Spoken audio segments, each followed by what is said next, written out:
একজন পুরুষ তার পরিবারকে সুখে রাখার জন্য কতটুকু কষ্ট করে, কতটুকু রিস্ক নেয়। জীবনে দেখেন কতটুকু দুর্ঘটনা। সাগরিয়া থানা সেন্টারে বিদ্যুতের খুঁটির উপর উঠে কাজ করতেছে। সে জায়গায় যারা বিদ্যুতের ইয়াতে ছিল এরা লাইন চালু করে দিছে, সাথে সাথে অ্যাক্সিডেন্ট। ফায়ার সার্ভিসের কর্মীরা এসছে, এটা নামানোর ব্যবস্থা করতেছে। এখন নামাচ্ছে মানুষটাকে।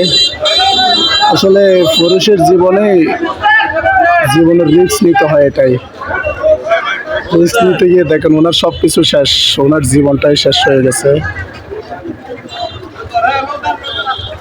এখন ওনারা কিন্তু নামাচ্ছে, দেখেন ফায়ার সার্ভিসের কর্মীরা।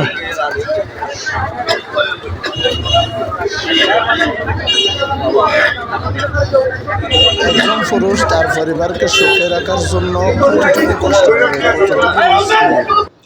এখন তার পরিবারের জন্য সে কাজ করতে গিয়ে সে অনেক উপরে একটা কুটির উপরে কাজ করতেছে।